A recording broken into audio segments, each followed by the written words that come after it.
Yeah, I mean, I think it's really interesting to think about that, right? I think the question is a little bit how homogeneous is the underlying product? Like, so is the product that is being sold by these five people exactly the same thing, right? Or if they're slightly different, right? And so I think the question is a little bit how comparable are these products? Um, I would say, You're thinking of building a company or already run a company that is not registered, but you want to get registered. I've looked at a lot of solutions, and one of the best ones in the market right now is Doula.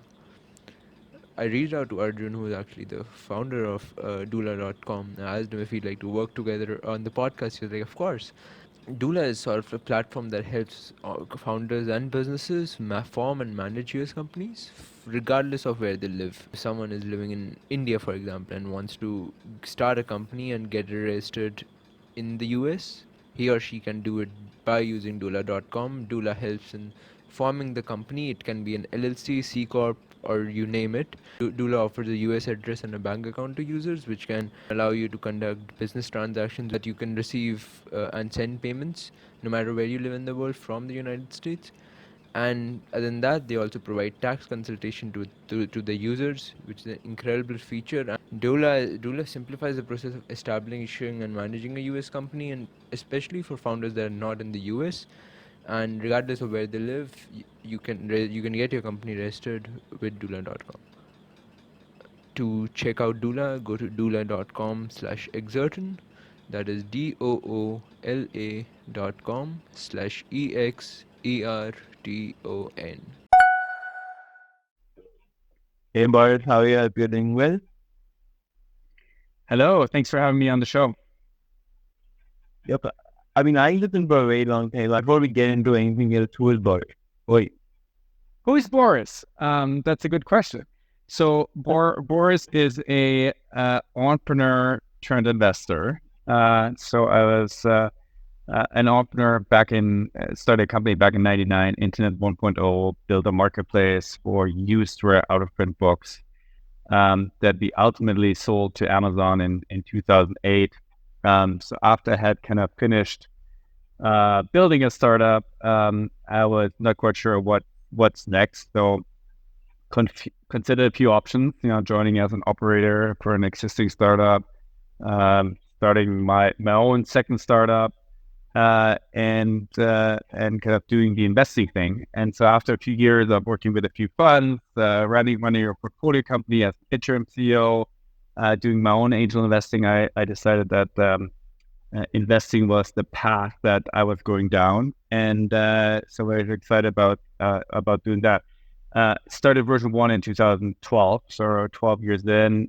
Version 1 is a early stage fund investing at the pre-seed and seed stage and mission-driven founders across many sectors and verticals and opportunities. Marketplace and SaaS was originally what we spent a lot of time in, and started investing in crypto pretty early in 2016, climate in 2020. Right now, spending a lot of time in deep tech and AI. And yeah, excited to always think about what's next, what technology wave is next, and where can we kind of invest early. So, what did the acquisition look like for you when Amazon acquired this? Yeah, I mean, listen, in hindsight, acquisitions always look like a straightforward process of kind of a acquirer comes out of the dark and buys a startup, and it's all going smoothly and easily. Yeah, and in our case, like with many acquisitions, right, it was like an up and down. We had partnered with Amazon Marketplace for some time, where we helped our booksellers at books sell books on Amazon Marketplace. So there was already kind of a commercial relationship between books and Amazon.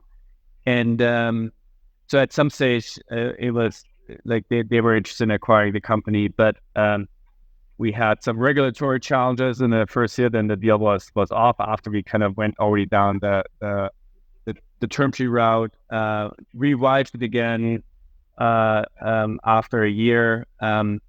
then it was 2008. Lehman Brothers fell in August, so suddenly financial crisis. Luckily, Amazon kind of stuck to the deal and took it over the finish line. But there were obviously a few really nervous moments because you might have been too young for in that moment, but 2008, the world didn't feel like that optimistic about the economy in general, and glad that Amazon took the long view and kind of stuck to the deal. Why do you think that they go ahead with it? I think Amazon has always been a very long-term oriented company, right?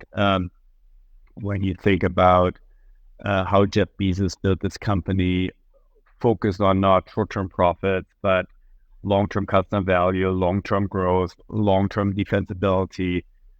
They always have taken the long view, right? And in this case, I think they, without knowing the exact details of their play-by-play, but I would say they decided that this was a company that were strategic to them at the time. They want to own it, and it didn't really matter what the economy was doing. At some stage we would get out of this cycle, and there would be a more positive outlook on the economy again. And so they just took the long-term view. I mean, how do people manage that? I mean, Jeff Bezos, of course, he's a brilliant entrepreneur, founder of the people. How do you manage when there's such a crisis going on in the short term, but imagining what turn it takes in the long term? How do you that?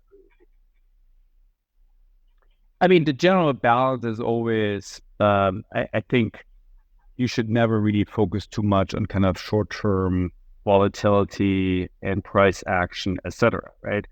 I think it doesn't really matter if you're part of a public company or a private company or in your own career, right? I mean, like, let's focus less on the daily ups and downs and more the long-term view, right? And on incremental improvements on a daily basis, right? I think what people get always a little bit too much caught up to is the daily volatility, the daily movement, daily ups and downs, and that just can be very tough to manage mentally. And kind of my recommendation for entrepreneurs and investors alike is take the long-term view.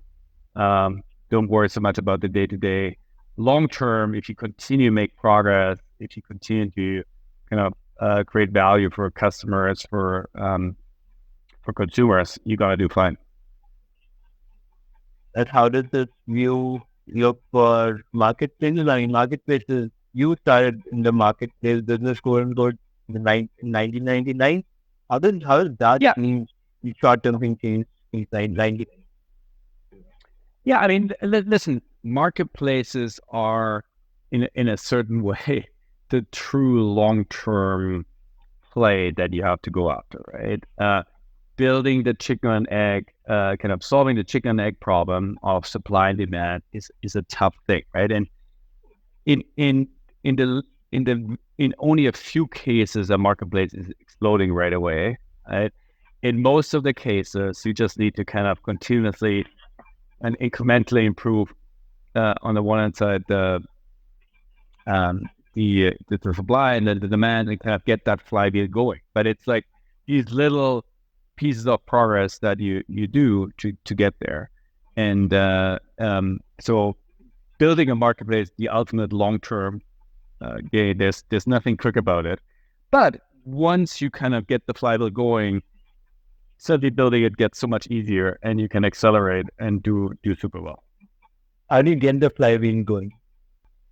I mean, first of all, I think you need to kind of understand what the flywheel, the underlying flywheel is, right? And so most of them, it's really kind of the supply and demand kind of algorithm and kind of dynamic. And then what you need to kind of figure out is what are subcategories where you can get a flywheel going, right? So one of the concepts you always think about in marketplaces is kind of what we call hotspots. Like in a marketplace, once it starts going a little bit, right? There's some areas of the marketplace that do especially well, right? Perhaps it's around a certain kind of product versus other products. Perhaps it's a certain kind of geography versus other geographies. Perhaps it's a certain kind of group of customers versus others, right? And so you need to really peel away the noise and of all the transactions that have happened on a marketplace, figure out what are the things where the liquidity is the strongest, the transaction are the strongest, and you see a flywheel going, right? And that's the hotspot that you double down and focus on and try to develop. And that's where at a small scale you get a flywheel going. So I'm working for you guys. You were at 8books and at Girlsbook. You had like specific genre of novel that of books that grew that flywheel for you.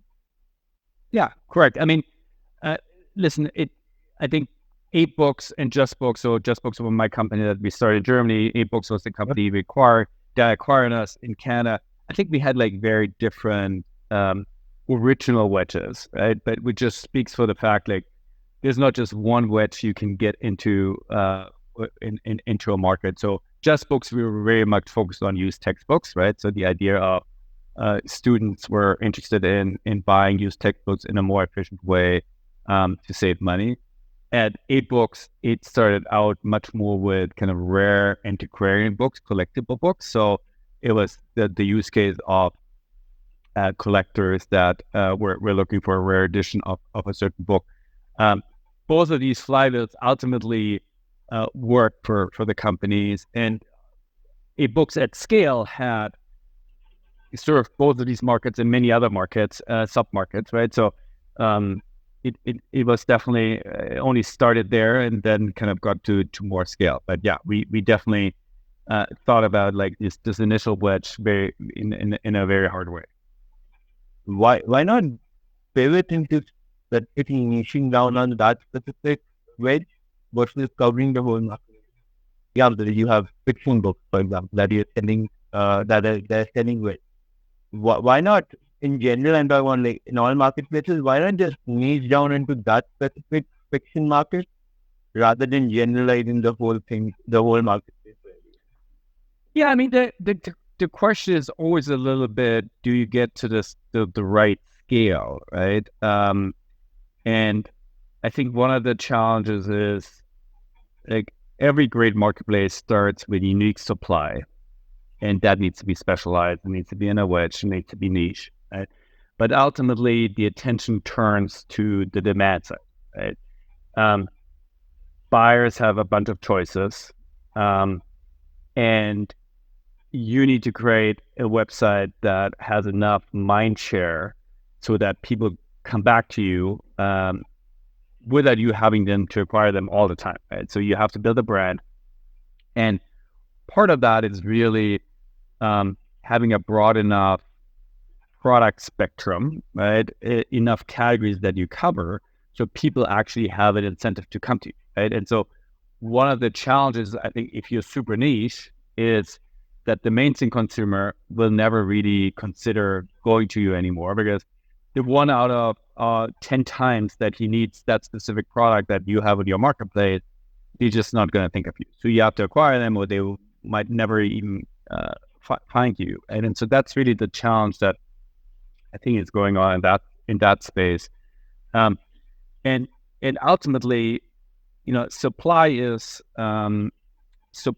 really much more flexible and liquid. So I think one of the challenges we had at the end was Amazon was kind of this broad horizontal e-commerce platform. Books was just one of their verticals, but they had obviously music and DVDs and clothing and all sorts of consumer products. And here was 8books that had only, right, antiquarian and rare books. And so it felt it was tough to compete for the mainstream consumer on that, right? And so from that point of view, I think you have to start narrow as a marketplace on the supply side, build up the initial traction, but then try to get as horizontal as humanely possible. So you get you create the right mind share with consumers. Then, how did AIM Books, which niche down on books, and there were companies like diapers.com, pets.com, and all those things. How did their niching down differentiate from the AIM Books niching down? Yeah, I mean, listen, diapers was certainly a little bit of a different model because that was much more it's a repeat use case. I mean, you need diapers every day, every week, every month, etc. Right? And they certainly built a specialized experience around the repeat use case subscriptions, right? And then secondly, enough traction in one vertical so you get some economies of scale.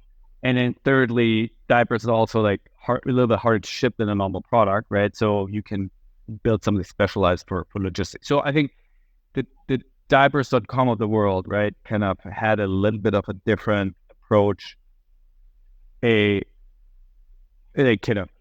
repeat use case over a few years where you have kids of the age where they have diapers, and then building a commerce experience around that, right? While books was very much there's, unless you're a super heavy collector, there's not that much of a repeat use case, right? Perhaps the students that come back for used textbooks every twice a year, but it was way less this repeat use case like diapers.com. I mean, I give you one example, even for books, we tried to get into new books, right? And we thought we have already all these book buyers that are coming here for antiquarian, niche, rare books. Why couldn't we sell them a new book at the same time? And it was top down was such a logical argument, right?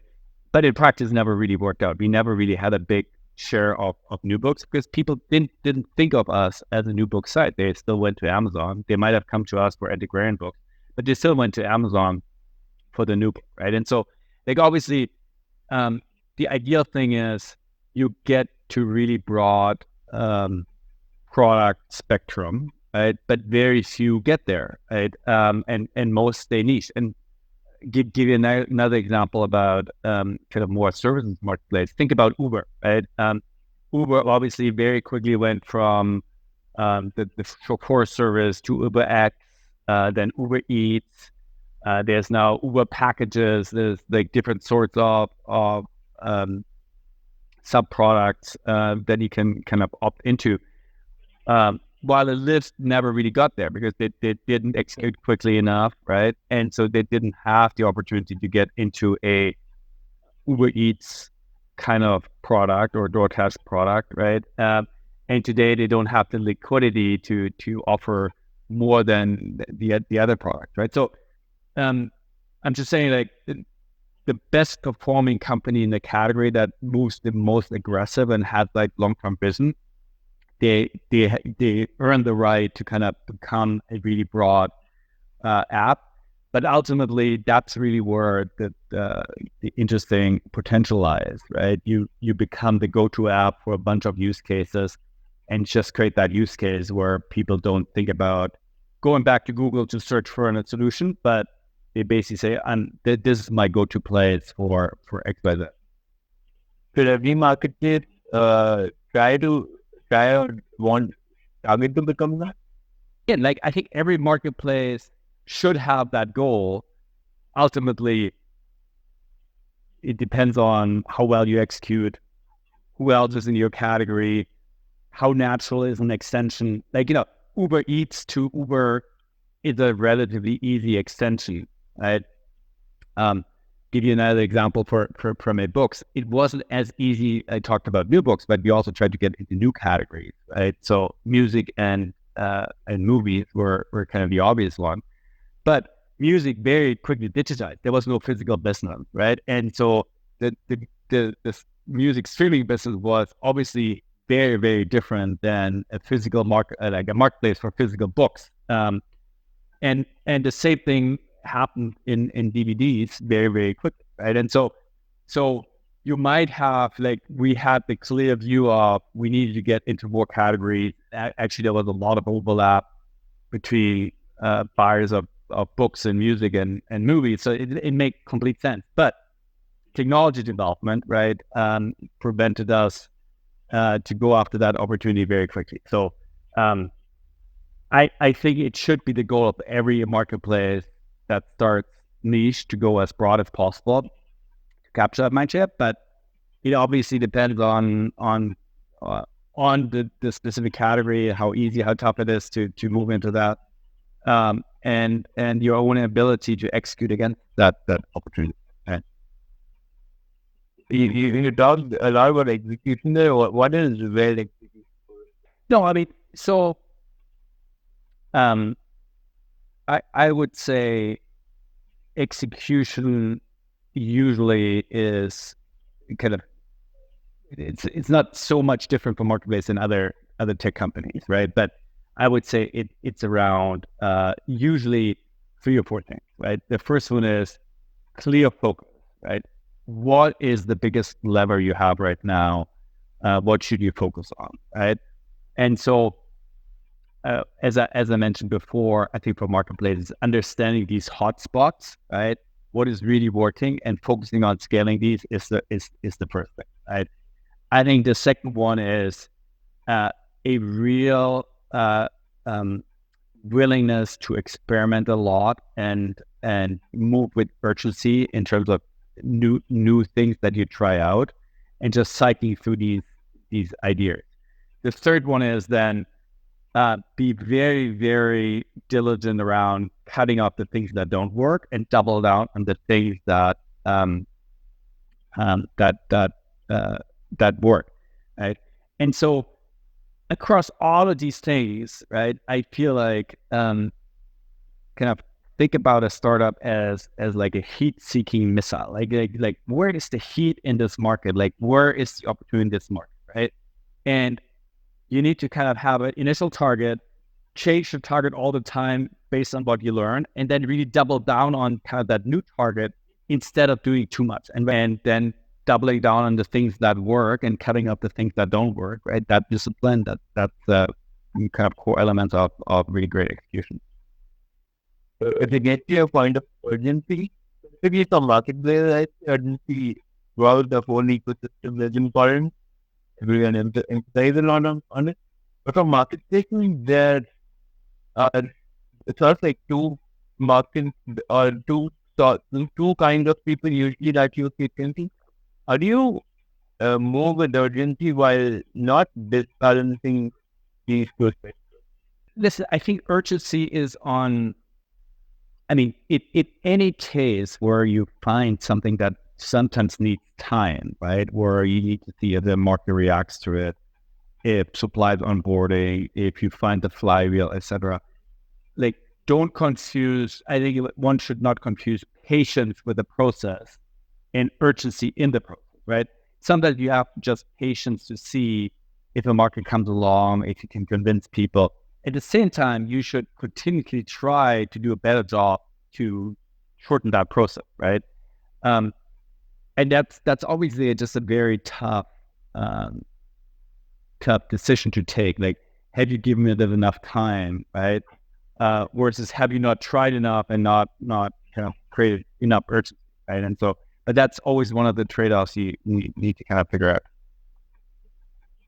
How do you know if you've tried enough? I mean, good question. Like, I don't think there's like one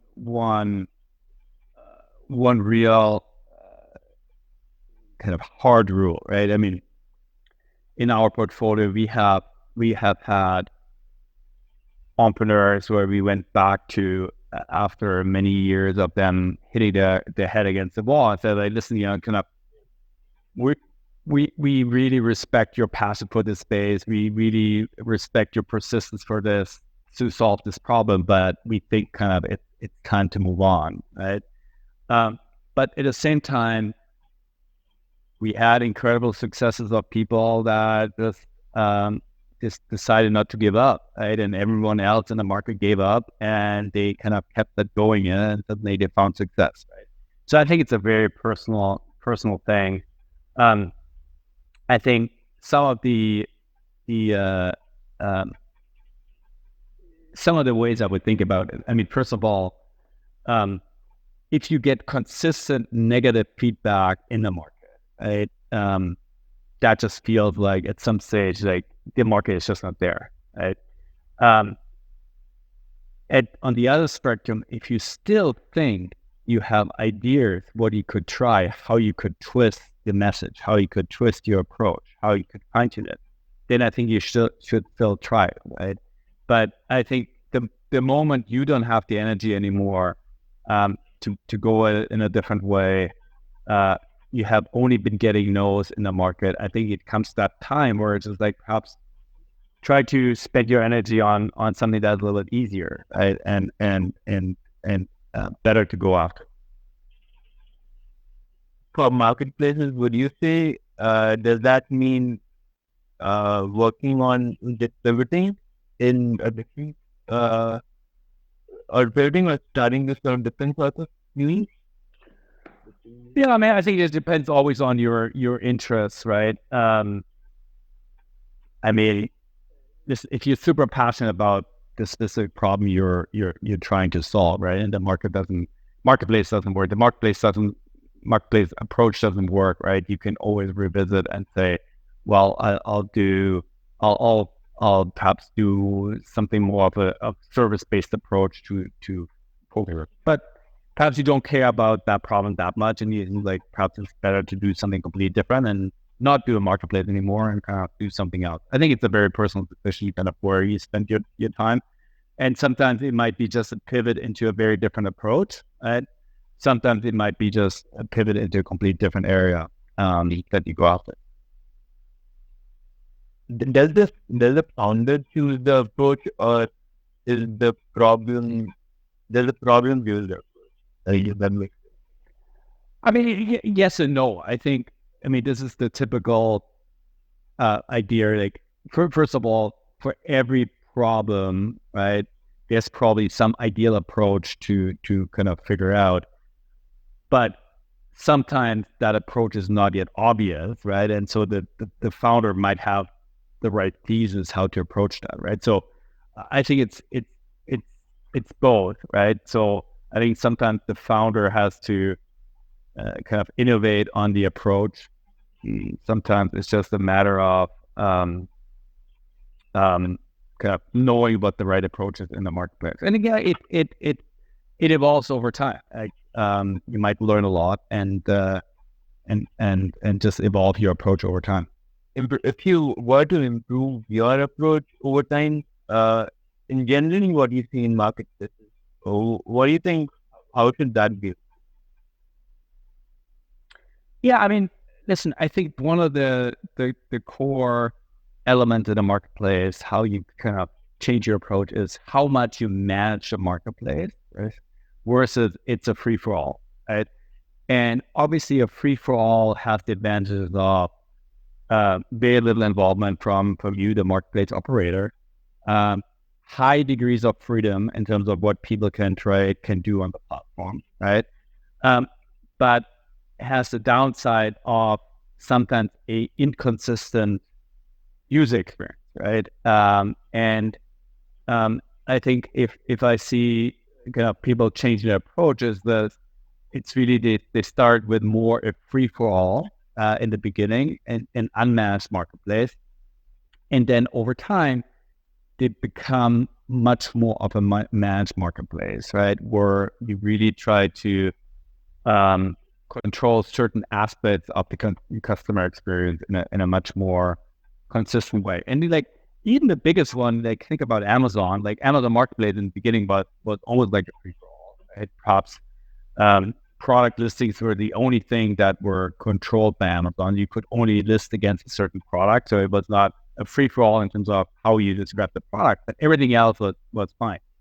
These days, Amazon obviously controls the payment, they control the return policy, they control how much you can charge for packaging or shipping. They control in a large extent even who's doing the shipping, which is kind of Amazon controlled in many ways, right? And so they have done a great job of kind of managing that marketplace much more closely. And have increased the margins on the one hand side, but also kind of created a much more consistent consumer experience in that process. After marketplace build a consistent solution for the people. So it's around consumer expectation and meeting these consumer expectations, right? So a supplier, if you have some different suppliers on a marketplace, right? They all have different processes. They all have different return policies. They all have different ways of describing their product. They have all different ways of how quick to respond, right? And so you can basically standardize that by either with rules, right, or by insourcing some processes, right, and create just a much tighter customer experience around that, right? And so I think, I mean, Airbnb is another great example where I think they started in a very loose marketplace, and over the years they made it very clear how quickly people have to respond, what they can charge for cleaning fees, the payment service they can offer, et cetera, right? They streamline cancellation policies, et cetera. So I think you just have to, from the variety that you start with in the marketplace, you have to kind of narrow that down to a certain set of rules and options that you can offer to the consumer. And you're going to lose some suppliers in that process because they have such unique supply that they don't want to be subject to any of these rules. But for the majority, it's going to be a step in the right direction. Is it better to create rules or find a middle point to provide a consistent experience? Yeah, I think ultimately, to be honest, I think clear rules and consistent customer experience always win, right? Because ultimately you need the buyer that pay for it, right? Now, there might be, as you start up in a new category and you're head to head with a bunch of other people in a category and kind of trying to win that, you have to be a little bit more flexible on rules to kind of keep the supply with you. But over time, consumer wins, the buyer wins, right? And so whatever makes the buyer happy, you need to kind of figure out that that there might be moments in the market in the early stages where that's not true. How do you maintain sort of like an equilibrium between what the buyer wants versus what the seller is willing to do? You have to figure out, first of all, you have to listen to sellers, what they want, right? And you have to find common ground on what makes sense for the buyer, for the seller, for the marketplace, right? So I think that's a given, and sometimes that just needs lots of conversations with suppliers. But then after that, you also have to potentially, if you're in the market position to do that, right, you just have to impose these rules and create a better marketplace dynamic. I think ultimately the suppliers will thank you for that, but in at the moment they might not, right? And so I think it's just a matter of timing and how much you think you can push through in the market. Who is more? I mean, even if we talk about creating the rules and catering to the buyer and the seller, who has to be catered to more? Is it the buyer who has to be catered to more? I think it's just a matter of timing. At the beginning of the marketplace, as you start on the marketplace, it's all about supply and the sellers. As you scale a marketplace, it's all about the buyers and the and the demand, right? So I think the focus starts in the beginning. You need to cater to suppliers, because without any suppliers and honest supply, you don't have a marketplace. Long term, you're only going to win if buyers love the consumer experience and they come back to buy over and over again and use the marketplace on a regular basis. So focus shifts, but it might take a few years to get from one point to the other. So for solving the chicken and egg problem, would you first start with the sellers as the onboarding info, and then the buyer, or like? Yeah, I mean, you have to start with sellers, right? if you don't have sellers, if you don't have supply, you have nothing, right? And so that's the first step for any marketplace. You need to get a few people to get on there. Now, depending on the structure of your marketplace, it might not mean that you have to onboard thousands or tens of thousands, right? Think about kind of if you have a virtual doctor app, right? That have virtual doctor appointments. You only need probably 3 or 4 doctors in the beginning to run an app like that. So it's relatively easy to kind of figure out the supply problem very quickly. Now, in our case, just books and ebooks, right? Because rare books, there's millions of those. Like if you don't have hundreds of thousands of listings, it doesn't matter, right? Like if you have 100 books on your website, but there's millions of things out there that people might look for, it really doesn't matter. So obviously you have to go much longer, much harder against for acquiring supply than in the other case.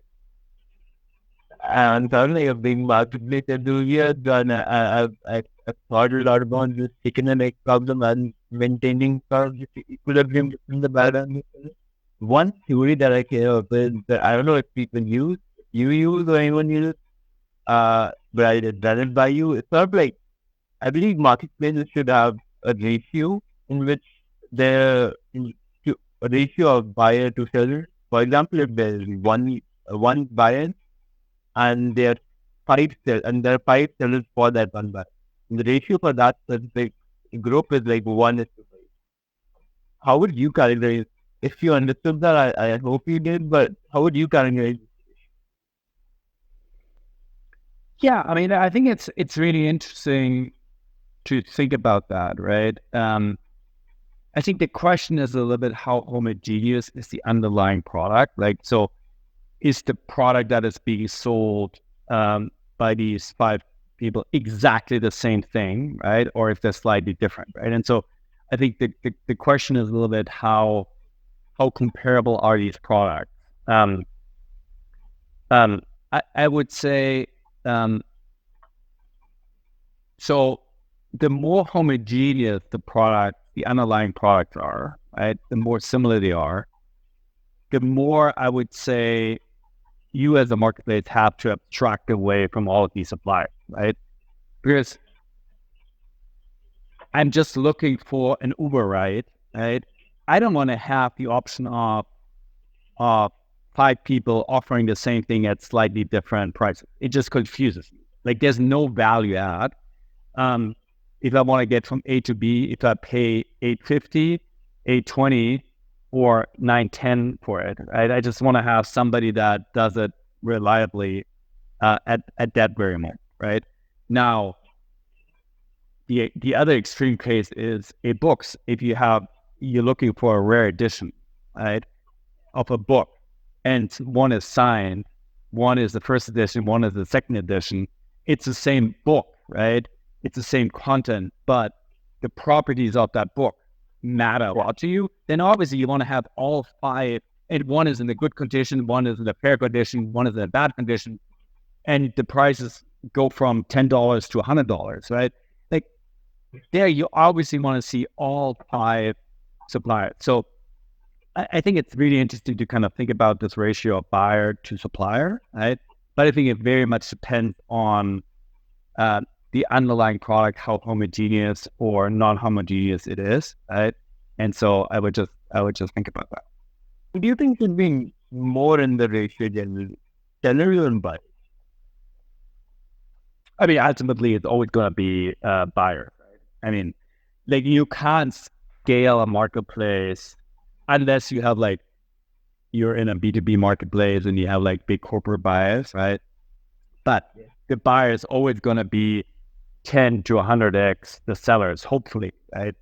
I think the other thing that is happening usually, right, is that the seller side is consolidating, and you're going to have power sellers. So I think like the long tail of sellers doesn't really exist. So you might start out pretty broad in that seller base, right, relative to the buyer base, and then the seller base is consolidating over time. So I think as you scale a marketplace, you're going to have way more buyers as you move into the mainstream, and then secondly, your seller base is consolidating.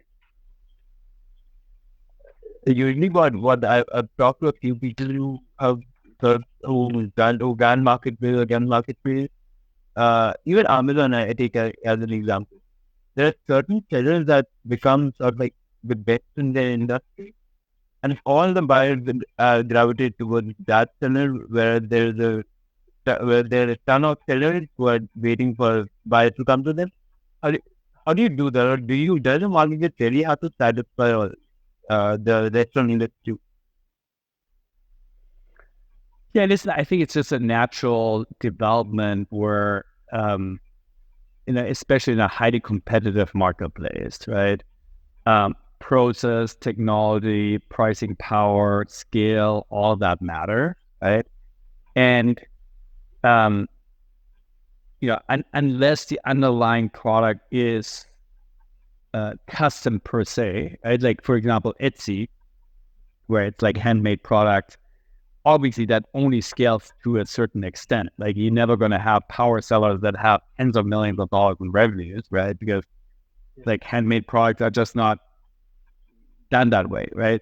But in everything where the underlying product scales, you're gonna have very large sellers that gonna use process and technology and scale to get an advantage and do that. And you even see it in kind of the Airbnbs of the world, where people run Airbnbs as a business, right? And buy a bunch of Airbnbs, a bunch of homes, turn them into Airbnbs, and run a at scale process on it, right?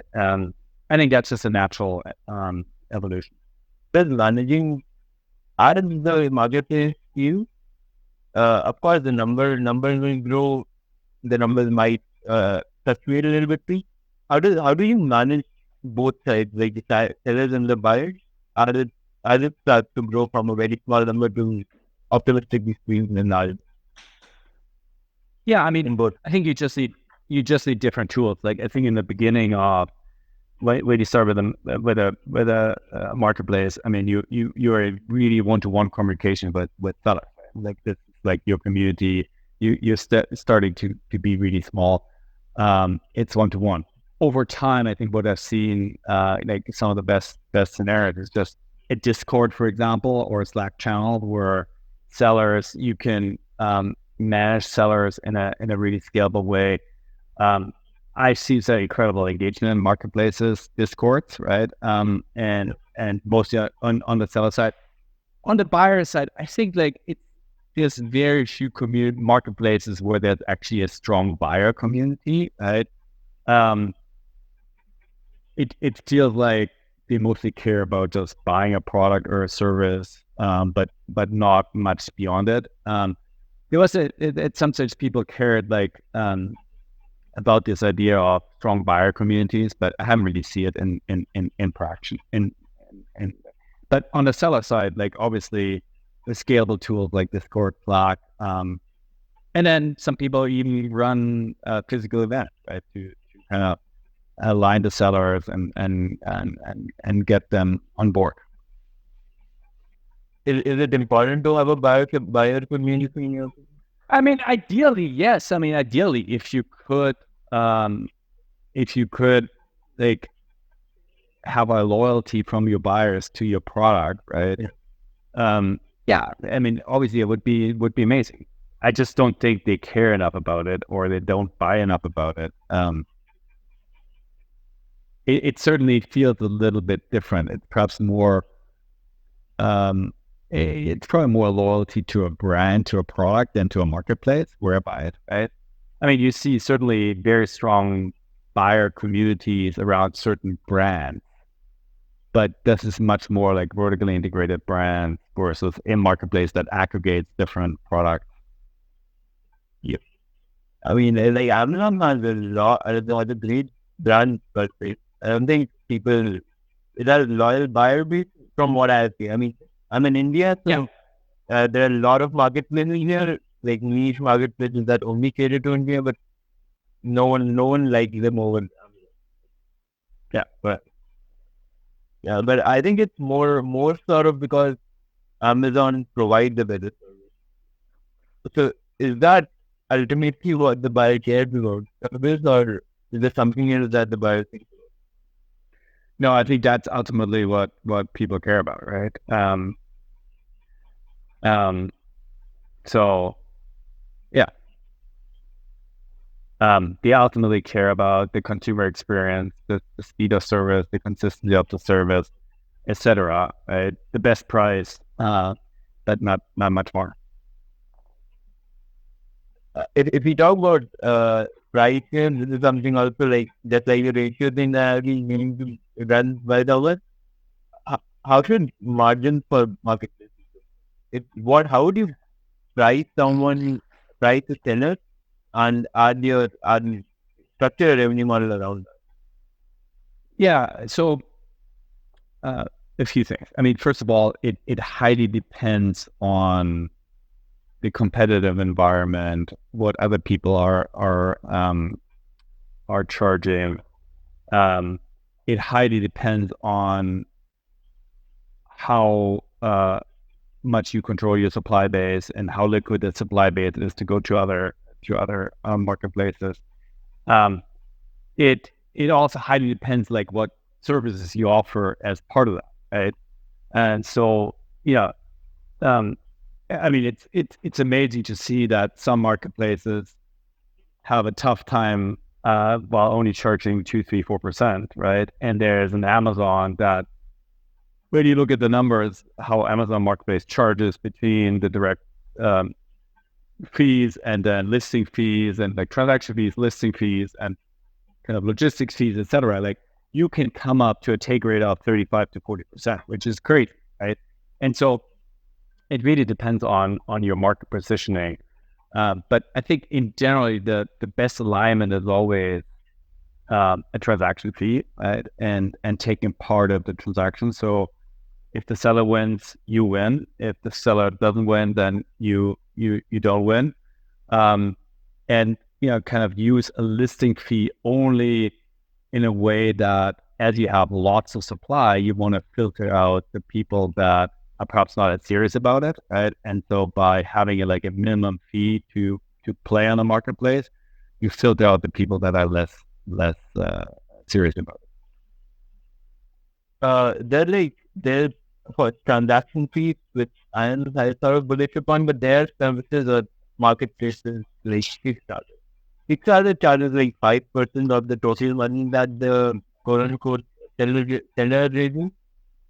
But from what I think, don't these things start to make sense at scale? Versus when you're starting out and it won't be enough to sustain the company. Do you mean that? I understand what? Yeah, I mean, unless you're Amazon, you're charging like 30% on the whole thing, then of course it could make sense at smaller stage. But generally like 2-3% at the starting stages. Is that a good thing, or does that start to make sense at scale? Yeah, I think it is what it is. I think there's just some areas where I just don't think you can charge more. The competitive environment will not allow it, right? And it will be hard to build a marketplace at scale. Listen, I think this is this is certainly kind of one of the limiting aspects. Like, how many marketplaces are there, a standalone marketplace that have really scaled to very, very large businesses? Right? There's not that many of those, right? If you take them outside of the incumbents, like a Google App Store, Amazon Marketplace, etc., right? Where an Airbnb are probably the two biggest examples that have done fantastically well. But in many other areas, marketplaces haven't scaled that much. And a combination of you were forced to stay to your niche, which was the discussion we had before, and you can actually not charge that much because of competitive dynamics, right? And so you end up being, a great company, but not a at scale marketplace that could go public. And so I think that's a little bit the challenge that everybody has to fight with. I mean, I understand. There's also this this like making me think and getting things off of my head. Uh, why do marketplaces charge or try to make money off of what the seller is getting or the seller's fee rather than contributing both the buyer's fees and the seller's fee? Yeah, I mean, listen, I think this is again depends a little bit on the marketplace, right? I mean, for example, in kind of vacation home rentals, like for a longer period of time, there was actually the idea that the buyer should pay for some of that, a reservation fee. I think in general, it's like it's hard to charge buyers for anything, right? Yeah, So it always comes out of the seller pocket, and I think it's the easier and the most straightforward models. how would you improve it?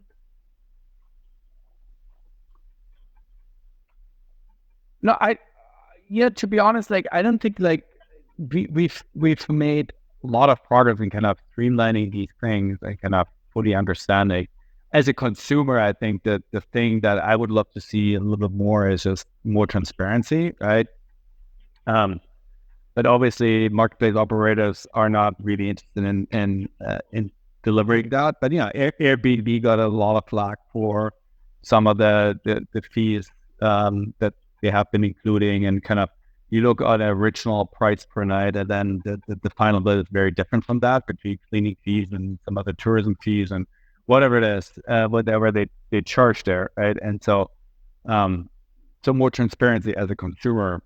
On the seller side, I think like most people have done kind of this like a very straightforward transaction fee, and so that feels like it's working. Yep, that I mean that incredible. I don't really remember it, but I think like extremely fun for me too, and I had the opportunity to get the idea off my head, and I think you take a hard stop there. But one question that I'd really like to end with, I mean, in this startup and VC since I was 11, what do you think is one fact that would blow it? One fact, I think VCs and startups are incredibly random, right, and driven by luck. And I think one of the things that is super important to understand is just making progress, building a startup or investing on an incremental basis, getting a little bit better, has often nothing to do with the ultimate success. And so meaning you shouldn't be too happy if you have incredible success because there was a big luck that played in your favor, but you should also not be depressed if it doesn't work out because ultimately you just didn't have the luck this time around. But it obviously can change very quickly. So I think it's just no straight line forward. And it's just very important to realize That blew 15 year line, and I think that's it from my same opinion. Like, Perfect.